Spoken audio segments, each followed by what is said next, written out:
Olá, eu sou o Luiz e você está ouvindo mais um episódio do Ecos do Marajó. Hoje a gente vai receber uma pesquisadora que tem um trabalho muito importante acerca da religiosidade e toda a complexidade que se tem na região do Marajó.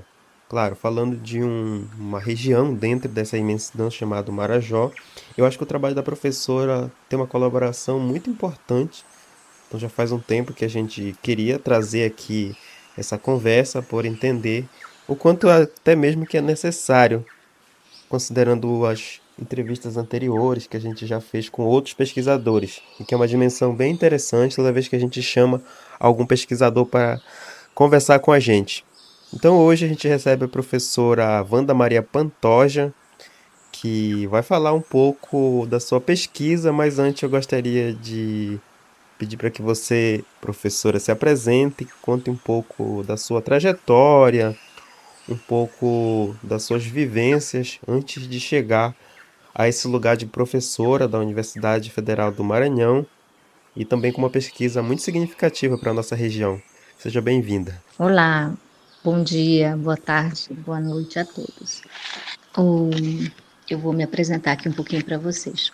O meu nome é Wanda Maria Leite Pantoja e eu já queria demarcar aqui que o Maria tem uma relação religiosa por conta da tradição católica dos marajoaras.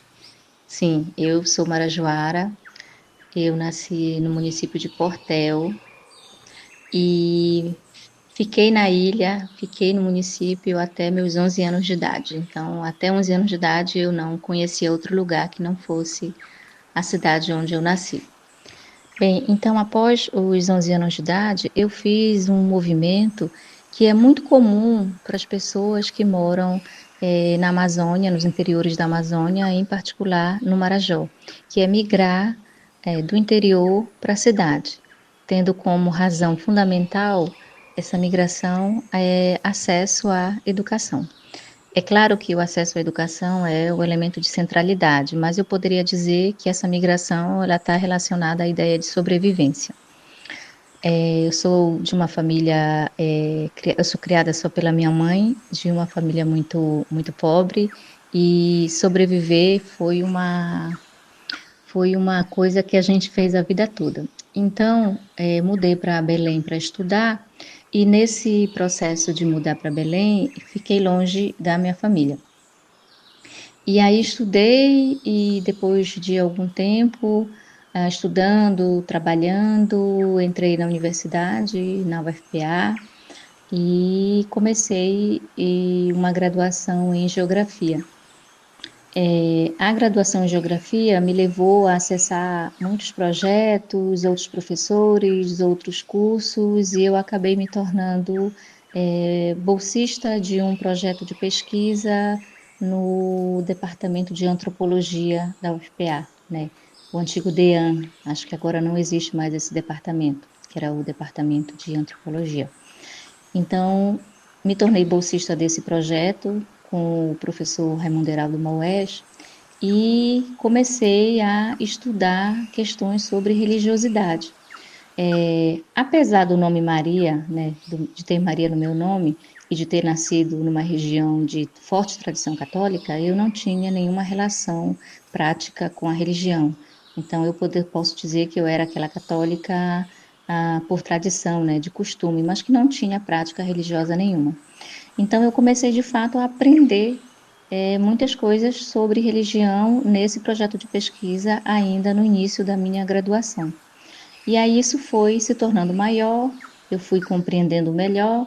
O meu orientador estudava as questões da relação entre católicos e evangélicos em relação ao culto a Maria, tendo como referência central o Círio de Nazaré, Nossa Senhora de Nazaré.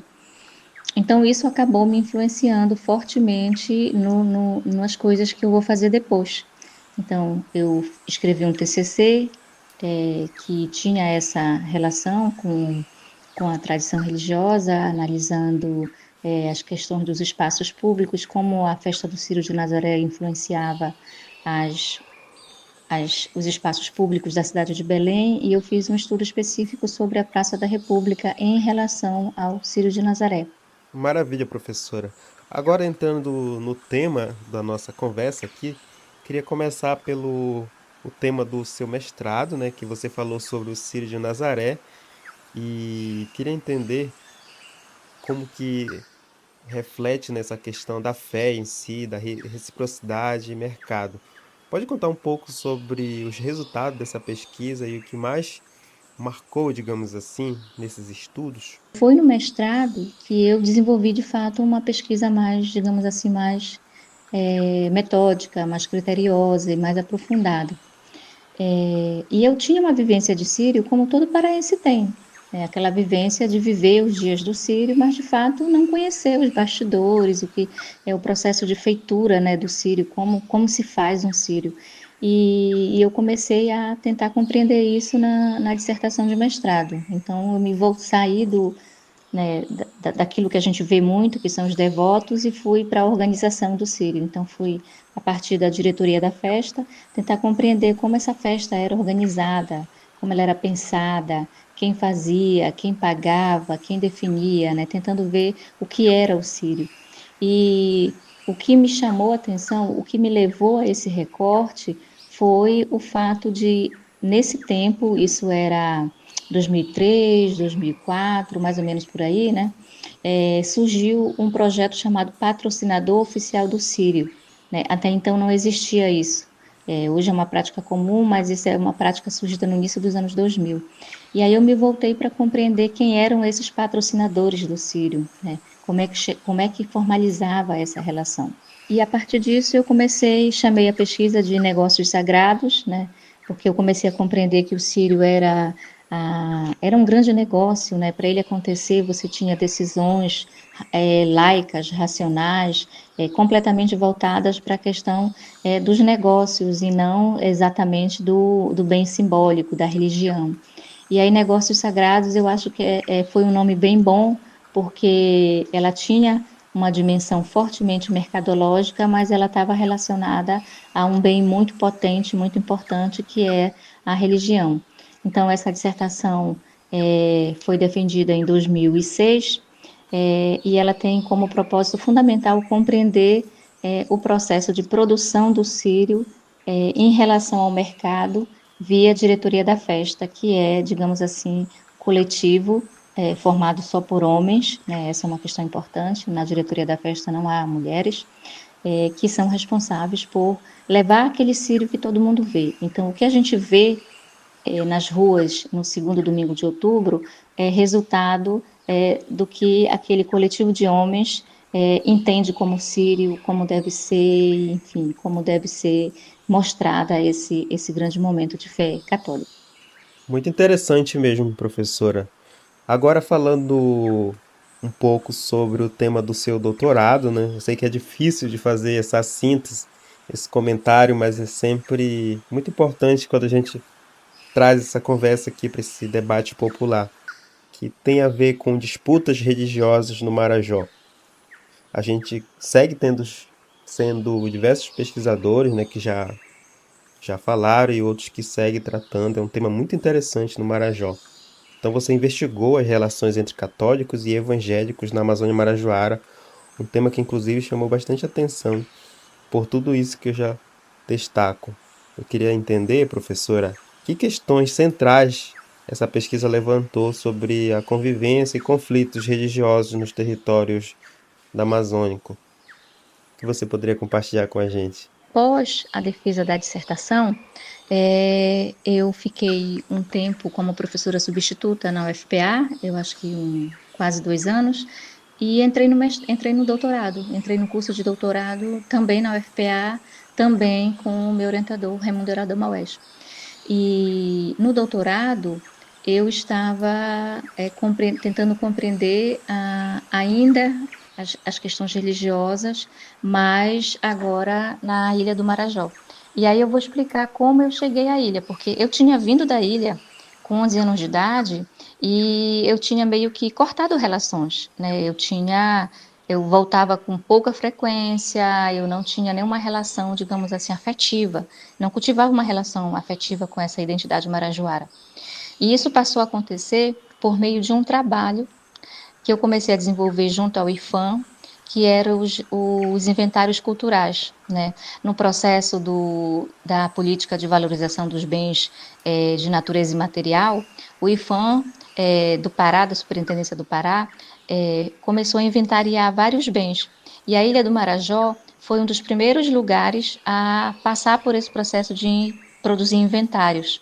E eu era da equipe responsável por viajar o Marajó atrás de bens, de pessoas de natureza imaterial que eram relevantes e que poderiam se tornar bens registrados, né? Bens registrados de natureza imaterial. Era essa nomenclatura que o IFAM usava. Então, a minha viagem no Marajó, pela Ilha do Marajó, fazendo esse trabalho, coincidiu com a minha aprovação no doutorado no ano de 2007. E aí eu resolvi usar os dados da pesquisa e a minha experiência de estar viajando pelo Marajó para ver como é que estava essa situação religiosa, esse encontro entre uma, um, uma população de forte tradição católica que estava passando por um processo de vou chamar aqui conversão, mas a gente pode achar uma palavra melhor depois, ao pentecostalismo. Porque antes disso, no censo de 2000, foi um grande boom, né, uma grande revelação do crescimento dos pentecostais no Brasil. Né, que quando a gente acessou os dados do censo de 2000, isso foi assim, nossa, que crescimento os evangélicos tiveram, o que vai acontecer com os católicos? Então, tudo isso mobilizava as minhas perguntas à época. E aí eu comecei a formatar a ideia, rever o meu projeto de doutorado para eu colocar nessa perspectiva de compreender como estavam reagindo católicos e evangélicos na Grande Ilha do Marajó, nos 16 municípios que eu estava viajando. Mas esse retorno ao Marajó não me rendeu apenas uma tese de doutorado, me rendeu também um retorno, um reencontro com a minha condição de pessoa, de mulher marajoara. Então, eu poderia dizer que eu começo a me reconectar com esse lugar, com essa identidade, com esse território. E isso foi muito forte, porque devido a uma infância de muita escassez, o que eu fiz até esse momento era tentar esquecer isso, né? Não lembrar disso, viver a vida de agora, que parecia bem mais agradável. E o retorno me fez repensar, eu diria que eu conheci melhor o Marajó e eu me reconheci nesse processo de pesquisa. Eu faço uma reflexão sobre isso na introdução da minha tese de doutorado e chamo isso de um reencontro comigo mesma. Então, essa é uma parte que é pouco desenvolvida no texto, mas que ainda hoje é muito forte para mim. Então, o que foi que eu concluí na tese?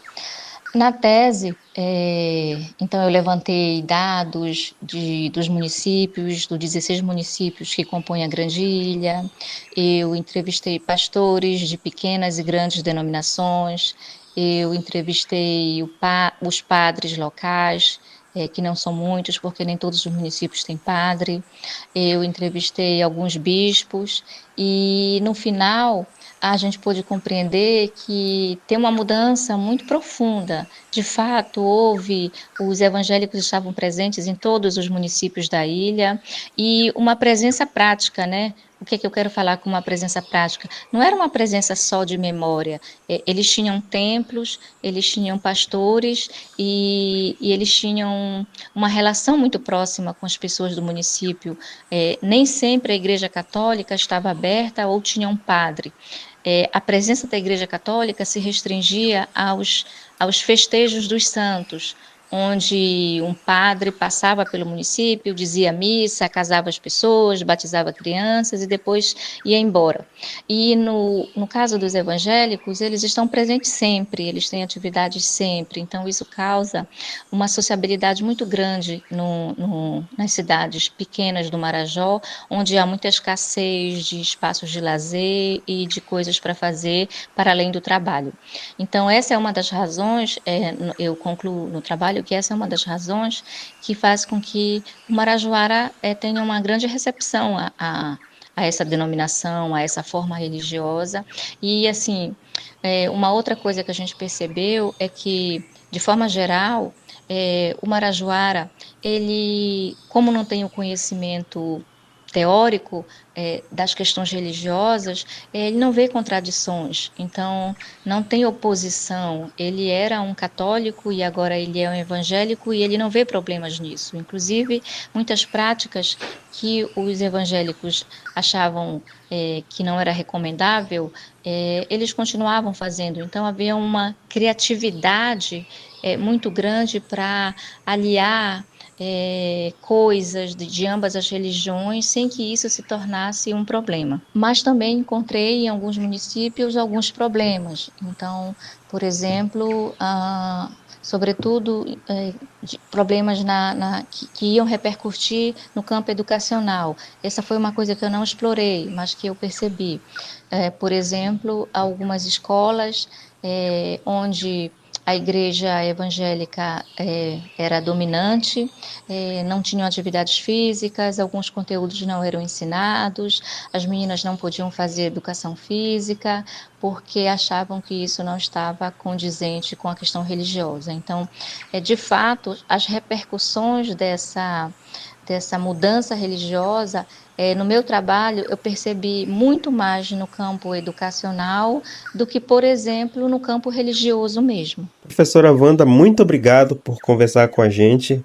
Tenho certeza que despertou até interesse de muitos dos nossos ouvintes. E que esse é mais um episódio. Claro que o trabalho da professora está todo disponível, acessível para quem quiser aprofundar mais sobre esse assunto.